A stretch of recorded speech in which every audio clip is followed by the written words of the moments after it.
अर्पित करते हुए हमारे साथ में चल रहे सभी सम्मानित नेतागण और यहाँ पर आकर के बहुत खुशी हुई।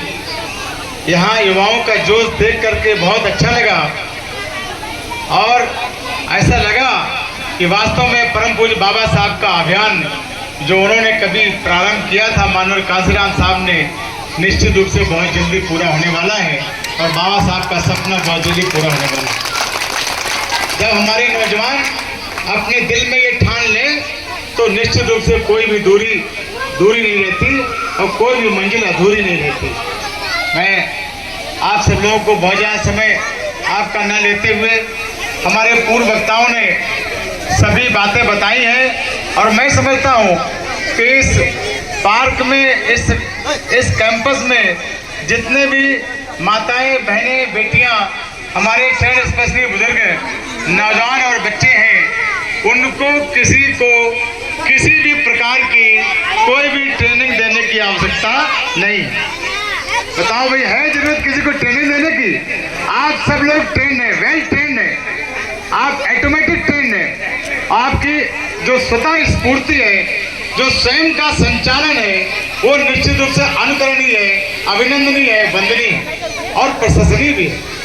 मैं आप सबसे एक बात कहना चाहूँगा कि आप सबको मेरा परिचय प्राप्त होगा। मैं 19 साल से बहुजन समाज पार्टी का कैडलाई यादव हूँ। बहुजन समाज पार्टी में बहन जी ने मुझको 2 लोकसभा चुनाव लड़ाई, दूसरा ये मैनपुरी लोकसभा है, इटावा लोकसभा था 99 का, 5 विधानसभा चुनाव लड़ाई और बहन जी ने मुझे जब भी लड़ाया तब सैफई परवान रूपी हिमालय पहाड़ से टकराने के आदेश दिया। और मैंने सन 98 में पार्टी ज्वाइन की थी, सन 98 में पार्टी ज्वाइन की थी। तो बहन जी ने जब परिचय हुआ, भगवती प्रसाद सागर और राजाराम पाल जी जो उस समय हम उनके साथ में मिलने के लिए बहन जी से गया था, तो बहन जी ने कहा था कि मुझे शिवप्रसाद आप जैसा भाई चाहिए। मेरे मन में एक बार इतनी बड़ी नेता बहन ने हमको भाई कहकर के पुकारा, मैंने पूरे जीवन भर अपनी बहन को बहन की तरह सम्मान देने का प्रण किया और ठाना। मैं आज भी वही श्रद्धा और भाव के साथ बहन जी के सामने पेश होता हूँ और बहन जी भी बड़ी ही गंभीरता से हमारी बात को सुनती और समझती हैं और कभी कभी हमारी बात मान भी लेती है। मैं एक बात कहना चाहूँगा आपको कि एक और आपके दिमाग में होगा कि यादव समाज का व्यक्ति है। मैं निश्चित रूप से कैडराइज मिशनरी कैडराइज यादव समाज का व्यक्ति हूँ, जो 5 चुनाव बसपा से लड़ा हो, 2 लोकसभा चुनाव बसपा से लड़ा हो, लगातार 19 साल के बसपा में रहा हो। निश्चित रूप से आप कल्पना कर सकते हो कैडराइज ही हो सकता है, बिना कैडराइज के इतने समय तक वो रह ही नहीं सकता। मैं आपसे प्रार्थना करना चाहता हूँ कि आप बहन जी ने जब भी हमको जहाँ लड़ाया, बहन जी को कभी हमने निराश नहीं किया।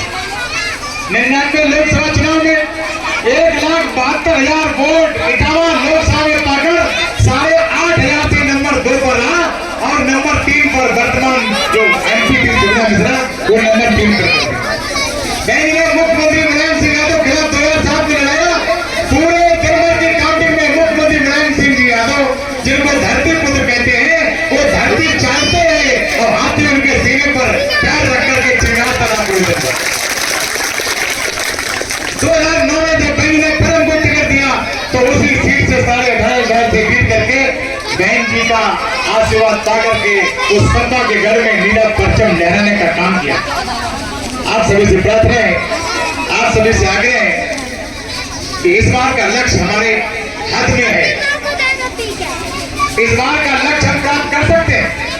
इस मैनपुरी लोकसभा में अभी तक जितने भी चुनाव होते रहे उनमें 2 पे 2 लड़ाई होती रही और बहन जी ने अपने इस सिपाही को टिकट देकर के, आशीर्वाद देकर के इस मैनपुरी लोकसभा की सीट के चुनाव का चुनावी संघर्ष कर दिया, चुनावी संघर्ष कर दिया और चुनावी संघर्ष में निश्चित रूप से बहुजन समाज पार्टी की विजय होगी, बहुजन समाज पार्टी जीतेगी। अब बहुजन समाज पार्टी को जिताना कैसे? 10-10, 20-20, 50-50 वोटों के अंतर से प्रत्याशी हारते और जीतते हैं। बहुत कांटे की लड़ाई होगी, बहुत निकट की लड़ाई होगी। इसलिए अपना एक एक वोट जो बाहर है, जो धंधा पानी कर रहे हैं, नौकरी कर रहे हैं, परम पूज्य बाबा साहब ने बड़ी कुर्बानी देकर के मतदान का अधिकार दिलाया। 33 करोड़ देवता इस हिंदुस्तान के एक आदमी का भाग का भला नहीं कर पाए, भाग का निर्माण नहीं कर पाए। 33 करोड़ देवता इस हिंदुस्तान में दसियों हजार से लाखों वर्षों से हैं। वे तो पुराणों में उनकी गाथा है कि 33 करोड़ देवता है, 33 करोड़ देवताओं के। उस समय 33 करोड़ जिस समय की गाथा है, उस समय तो 1 करोड़ भी आबादी नहीं रहा करती होगी, ये देवता ही देवता रहते थे। लेकिन 33 करोड़ देवताओं ने हिंदुस्तान के आम आवाम को, गरीबों को, कमजोरों को, मजदूरों को, दोस्तों को, पीड़ितों को, हर दलितों को, उपजों को, अपमान घरों को 33 करोड़ देवताओं ने जिनका भाग नहीं बदल पाया और जिनको इंसान का सम्मान नहीं दिला पाया, तो एक भगवान खालसा के रूप में डॉक्टर भीमराव अम्बेडकर के रूप में पैदा हुआ। उसने करोड़ों करोड़ों लोगों के भाग के बदलने का काम किया। आज हम परम पूज्य बाबा साहब के दिए हुए मतदान का अधिकार हमारे सामने, उसको हमको उपयोग करना है। एक एक वोट का होशियारी इसी में है। हमारे 500 वोट हैं, 50% पड़े पुणे में, बूथ में जो 250 ही गए। बोलो भाई, हमारे 500 वोट हैं, 90% वोट पड़े हमारे पोलिंग बूथ में, 450 वोट गए। तो 250 वाला और 450 वाला अंतर हुआ कि नहीं हुआ? हो गया, अंतर हुआ नहीं हुआ? बने रहे वोट सड़कों पर। अगर सड़कों पर वोट हंगामा करेंगे तो उससे कोई निर्णय नहीं होंगे। निर्णय होता है जितनी बार आपसी जीतती